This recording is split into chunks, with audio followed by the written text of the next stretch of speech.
Voting for Joe Biden. Let's have a conversation with these kids. Let's do it. So let's jump right in, shall we? What does jump in mean? Go for it. Mommy, I can't be quiet. Why? I don't want you to be quiet. You deserve to speak and say whatever it is that comes to your mind in this moment right now. Every election is important. This upcoming election is especially important. One, because the social injustices right now, racial inequality, but also because we have children. Excuse me, Mommy. Yes. I need to go to the bathroom. Okay. You want to go right now? Do you know where the president lives? In the White House, Washington, D.C. Do you know what the president's job is? To tell what happened to the world. That's good. That's a good one. Keep the environment safe. That is correct. As we say, that is. If you could create the ideal person to lead this country, what characteristics would that person have? A very kind personality. What would you like to see taken care of? I would like to see them taking care of the earth and the people. So, girls, it is 2020 and the election is coming up in November. Do you know who is running for president? Joe Biden. Yeah. And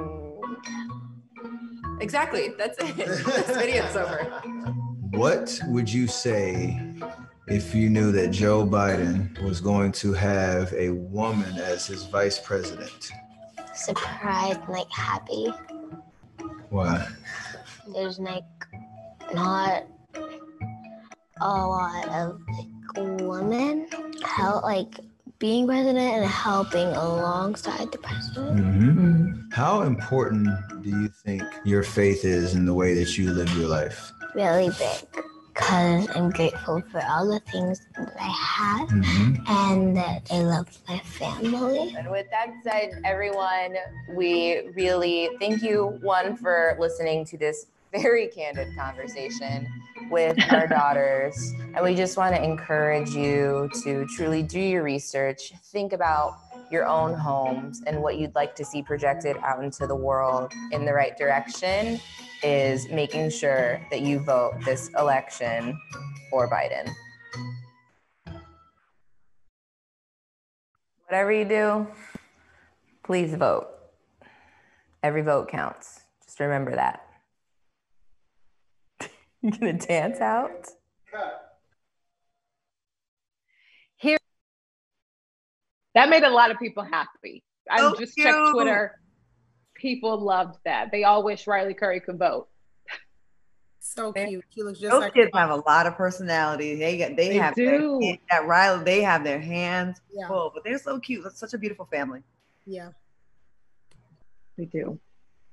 All right. Ahead of Joe Biden's speech, at some point, we're going to hear from Joe Biden as he formally accepts his nomination. So far, we're a good hour and a half into the show, right? What do you think about the momentum so far? It's weird to me. I'm not Really? gonna lie. It's very weird. I don't know what's going on here. It's just a lot of different, it's very seesaw, it's very up and down. It's almost like, okay, we didn't get this one. Let's throw this part. Okay, we didn't talk about that. Let's put that part in there. It's very like last stuff that we didn't get.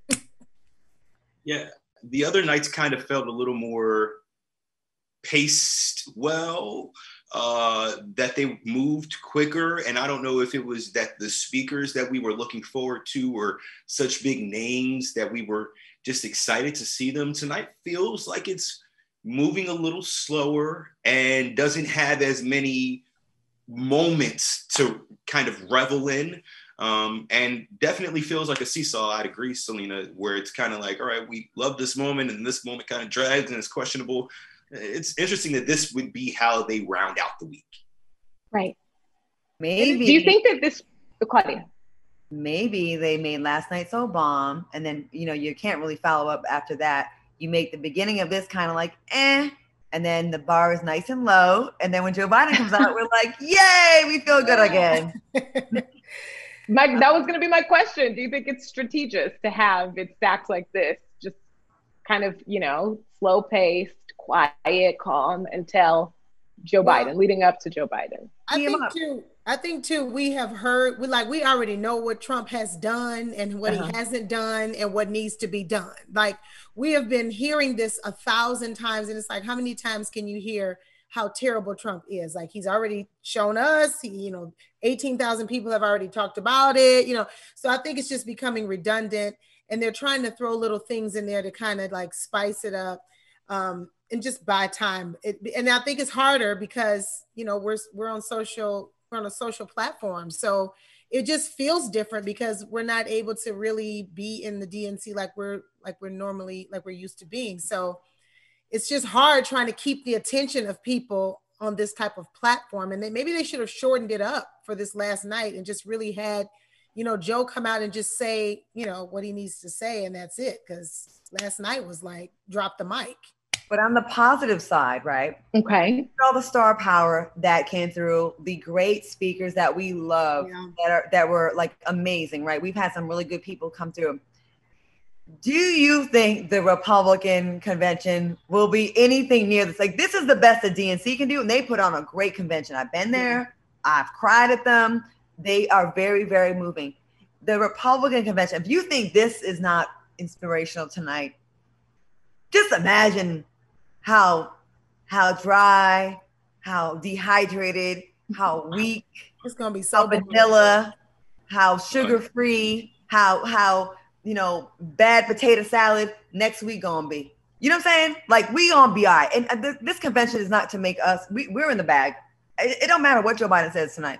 We all pretty much want Trump out. Yeah. So you can the time and the effort that the DNC put into making this convention happen. From what I've been reading and hearing, the RNC is kind of still in that decision phase where the guy running it said that he doesn't even want most of the stuff to be pre-taped. He wants to just do it live. And it sounds like just doing it live is what you do last minute when you haven't had time to prep enough in that scenario, because there could be a lot of missteps and fumbles with live TV in that regard, with so many different moving pieces. So I'm sure that they won't have any trouble riling up their base using certain kinds of vitriol and incendiary language to, it's not even dog whistling at this point. They're just barking. And I don't think that there'll be any lack of that, no matter how well of a show they put on or how bad of one they do.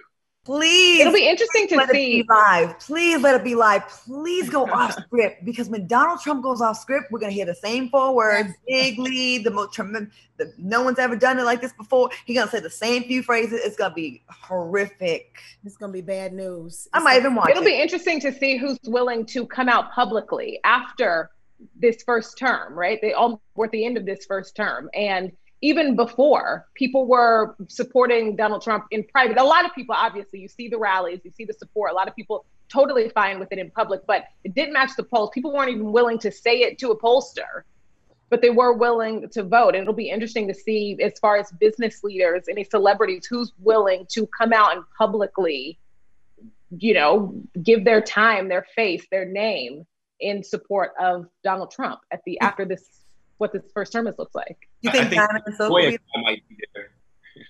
Do y'all think Diamond and Silk? Who do you think they're gonna have that's going to be pandering to the Black community? Do you think it's gonna be Diamond and Silk? Please, Ben Carson?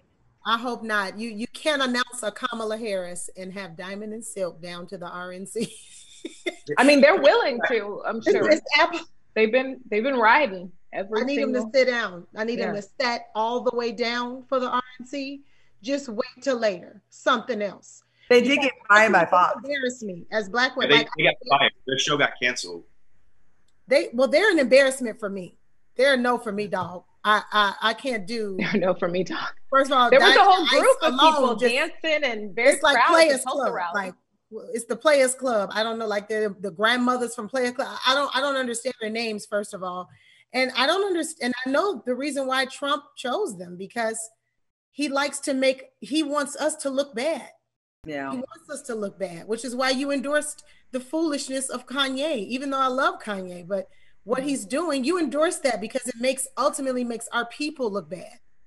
The And fact that's that what you say, Claudia? Sorry, the fact that they think that type of Black folk is Right. what's supposed to get us on board is it's a slap in the face. It's insulting. The caricatures, they're in these awful synthetic wigs looking like Woody Woodpecker.